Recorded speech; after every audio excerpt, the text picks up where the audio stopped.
Hello everyone, I am Khushboo Tak and welcome to all of you. आपका अपना channel शिक्षा mission. तो अभी अपन क्वेश्चन सॉल्व कर रहे हैं एयरफोर्स, एनडीए और नेवी के एग्जाम में किस टाइप के न्यूमेरिकल क्वेश्चंस बन सकता है। तो अभी अपन जो ये क्वेश्चन ले रहे हैं वो अपन ले रहे हैं अरिहंत बुक में से। तो इस बुक में से जिसको भी अगर कोई प्रॉब्लम है तो वो देख सकते हैं। स्टार्ट करते हैं अपन नेक्स्ट। इससे पहले अपन 2 लेक्चर ले चुके हैं, उसमें अपन ने कुछ क्वेश्चन डिस्कस किए थे। अब आज स्टार्ट करते हैं नेक्स्ट क्वेश्चन। तो नेक्स्ट क्वेश्चन है question number 8। A body of mass m collide against a wall with the velocity v and rebound with the same speed. Its change in the momentum is। अब यहाँ पे अपन को बोल रहे हैं एक बॉडी है जिसका मास है m, वो क्या करती है, दीवार से जाके टकराती है और जिस स्पीड से वो जाती है, जिस स्पीड से जाती है वो वापस उसी स्पीड से वापस आ जाती है। तो यहाँ पे पूछ रहे हैं कि उसके मोमेंटम में कितना चेंज हुआ है। तो अपन मान लेते हैं बॉडी का मास m है और उसकी वेलोसिटी क्या है v। तो जब बॉडी दीवार से टकराएगी तो इस टाइम इसका मोमेंटम क्या होगा, mv होगा। अब ये बॉडी वापस यहाँ से टकरा के वापस आ रही है। अब वेलोसिटी वेक्टर क्वांटिटी होती है, तो वेक्टर क्वांटिटी में अपन डायरेक्शन का भी ध्यान रखते हैं। अभी तो बॉल जा रही है दीवार की तरफ, दीवार से टकराने पे ये वापस आ रही है, दीवार से ऑपोजिट डायरेक्शन में आ रही है। तो इस टाइम इसका मोमेंटम क्या हो जाएगा, -mv। अपन को यहाँ पे बता रखा है जिस स्पीड से दीवार से टकराती है, टकराने के बाद वापस उसी स्पीड से वापस आ जाती है। तो जब दीवार से टकराएगी तब तो मोमेंटम क्या था इसका, mv। दीवार से टकरा के वापस जब आ रही है तो इसका मोमेंटम क्या हुआ, -mv, क्योंकि इसकी डायरेक्शन चेंज हो गई और डायरेक्शन है वेक्टर क्वांटिटी, तो वहां पे अपन साइन को लेते हैं। तो यहाँ पे ऑपोजिट डायरेक्शन में अपन को वेलोसिटी मिल रही है, तो यहाँ पे अपन ने ले लिया -v।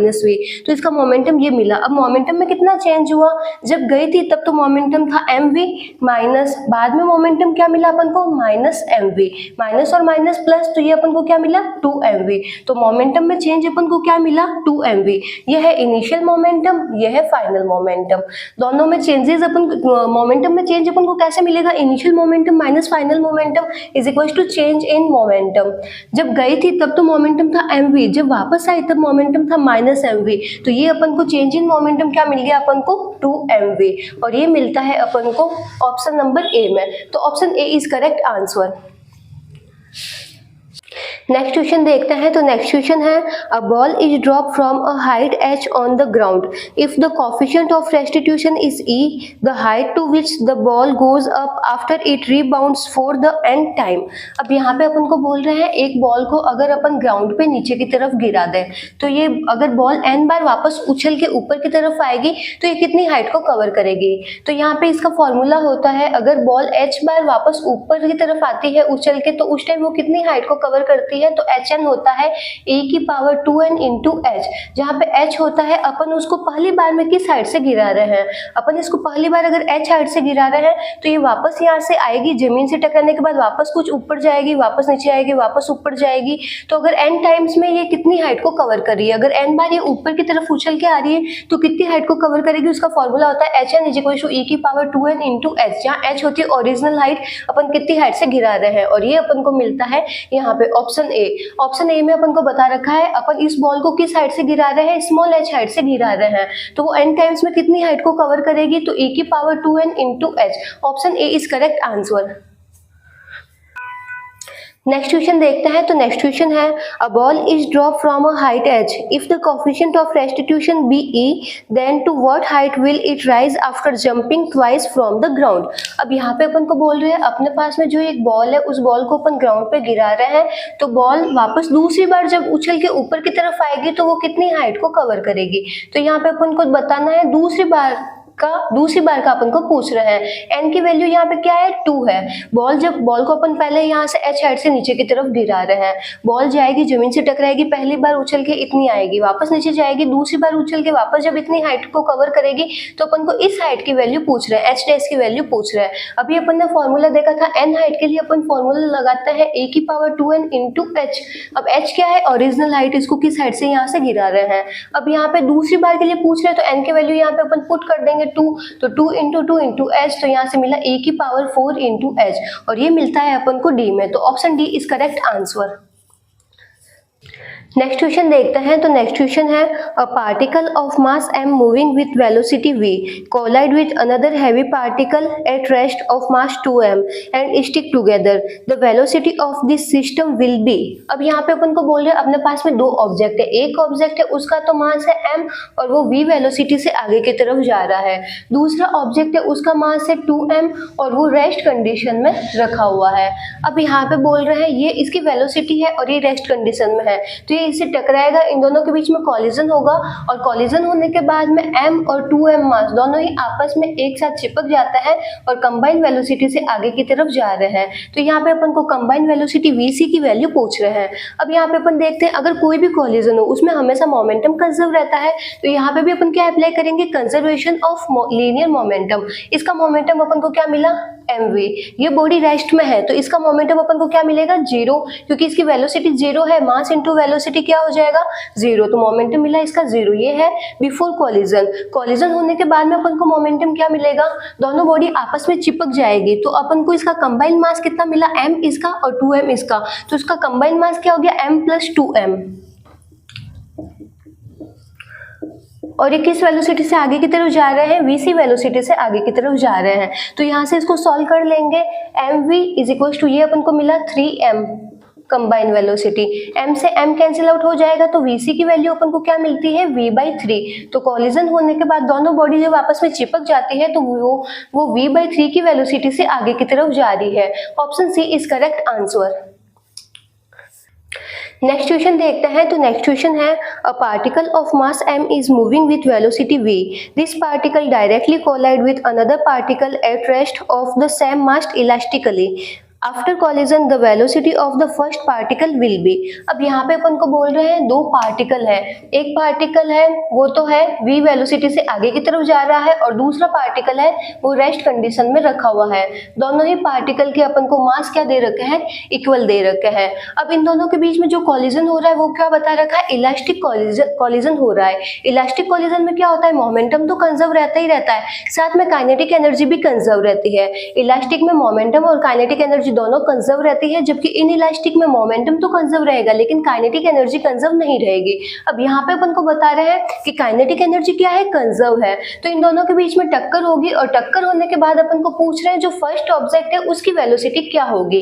तो अगर दो ऑब्जेक्ट के बीच में इलास्टिक कॉलिजन हो और दोनों ही ऑब्जेक्ट का अगर मास अगर इक्वल होता है तो उनकी कॉलिजन के बाद में वेलोसिटी एक्सचेंज हो जाती है। पहले फर्स्ट ऑब्जेक्ट v वेलोसिटी से आ रहा है, सेकंड ऑब्जेक्ट रेस्ट कंडीशन में है, इन दोनों का मास इक्वल है और कॉलिजन कौन सा हो रहा है, इलास्टिक कॉलिजन हो रहा है। तो कॉलिजन होने के बाद में फर्स्ट ऑब्जेक्ट की वेलोसिटी आ जाएगी रेस्ट, मतलब फर्स्ट ऑब्जेक्ट तो आ जाएगा रेस्ट में और सेकंड ऑब्जेक्ट की वेलोसिटी आ जाएगी v। अगर मास इक्वल होता है और इलास्टिक कॉलिजन होता है तो उनमें वेलोसिटी आपस में एक्सचेंज हो जाती है। एक एग्जांपल और लेके देख लेते हैं। एक ऑब्जेक्ट है उसका मास है m और दूसरा ऑब्जेक्ट है उसका मास भी है m।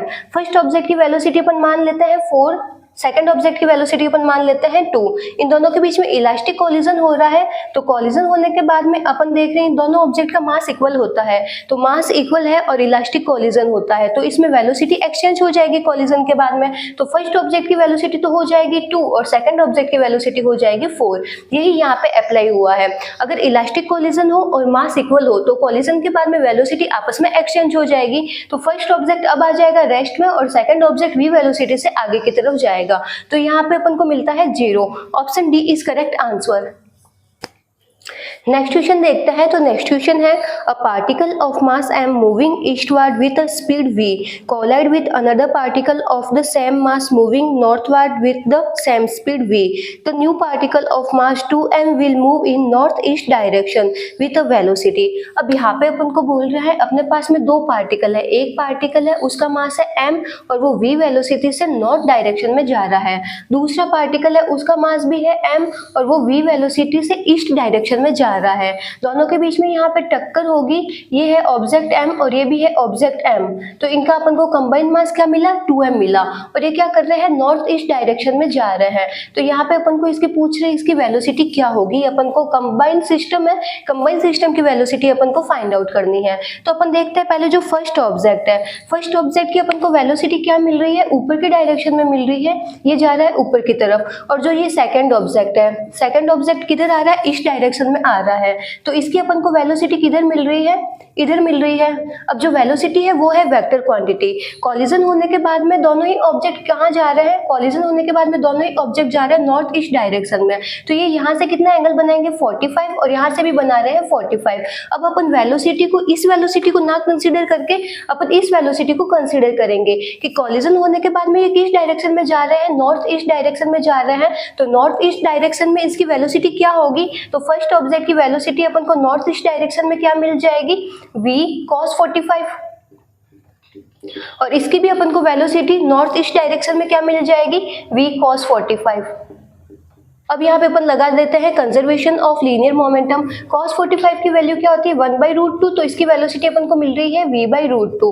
तो अपन वेलोसिटी को, हॉरिजॉन्टल वेलोसिटी को ना कंसीडर करके अपन नॉर्थ ईस्ट डायरेक्शन में वेलोसिटी को कंसीडर करेंगे और वो अपन को मिल रही है v/√2 और ये भी अपन को मिल रही है v/√2। अब यहाँ पे अपन लगाता है conservation of linear momentum. First object है, इसका अपन को मोमेंटम क्या मिलेगा, मास इनटू वेलोसिटी। इसकी वेलोसिटी अपन किधर लेंगे, नॉर्थ ईस्ट डायरेक्शन में वेलोसिटी मिलेंगे, तो वो अपन को क्या मिल रही है v/√2। सेकंड ऑब्जेक्ट है, इसका मास भी m है और इसकी भी नॉर्थ ईस्ट डायरेक्शन में वेलोसिटी अपन को क्या मिल रही है v/√2, तो ये हो गया v/√2। कॉलिजन होने के बाद में दोनों ही ऑब्जेक्ट आपस में चिपक जा रहे हैं तो इसका कंबाइंड मास अपन को क्या मिल गया 2m, और ये किस वेलोसिटी से ऊपर की तरफ जा रहे हैं, vc वेलोसिटी से ऊपर की तरफ जा रहे हैं। अब इसको अपन सॉल्व आउट कर देंगे, 2 टाइम्स अपन को मिल गया mv/√2, तो यहाँ से अपन लिख देंगे 2 टाइम्स अपन को क्या मिल गया mv/√2 और इधर अपन को मिलता है 2m इंटू vc। 2m से 2m आपस में कैंसिल आउट हो जाएगा तो कंबाइंड वेलोसिटी अपन को क्या मिली v/√2। तो कंबाइंड वेलोसिटी का अपन को मैग्नीट्यूड क्या मिल रहा है v/√2। कॉलिजन होने के बाद में दोनों ही ऑब्जेक्ट आपस में चिपक जाते हैं और किस वेलोसिटी से आगे की तरफ जा रहे हैं, v/√2 की वेलोसिटी से आगे की तरफ जा रहे हैं और ये अपन को गिवन है सी में, तो option C is correct answer. Last question देखते हैं, तो लास्ट क्वेश्चन है if t1 be the time of the falling and t2 be the time of rising then coefficient of elasticity is. अब यहाँ पे अपन को क्या बोल रहा है, t1 तो क्या है फॉलिंग का टाइम है और t2 क्या है, राइजिंग अपन को टाइम दे रखा है, तो अपन को कोफिशिएंट ऑफ रेस्टिट्यूशन बताना है। कोफिशिएंट ऑफ रेस्टिट्यूशन क्या होता है, E = v/u, तो अपन को v/u का रेशियो बताना है। अब कोई ऑब्जेक्ट है, अगर ऑब्जेक्ट अगर ऊपर से नीचे की तरफ गिरता है तो यहाँ पे अपन इक्वेशन लगाते हैं v = u + at।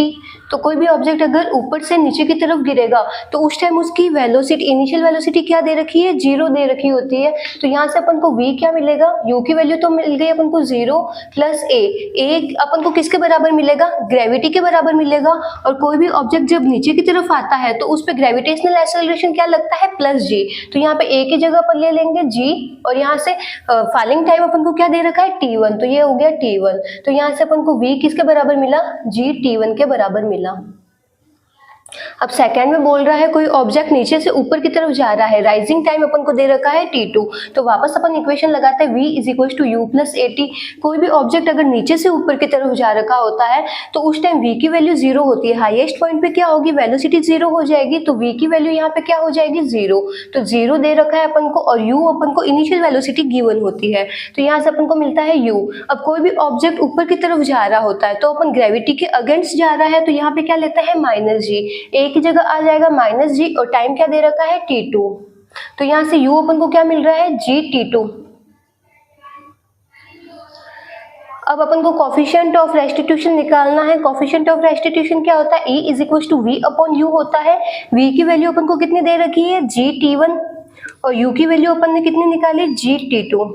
g से g कैंसिल आउट हो जाएगा, तो यहाँ से अपन को मिलता है t1/t2 और t1/t2 अपन को मिलता है d में, तो option D is correct answer. यहाँ पे होते हैं कॉलिजन टॉपिक के क्वेश्चन कंप्लीट। जिसको भी डाउट है वो कमेंट सेक्शन में कमेंट करके पूछ सकते हैं।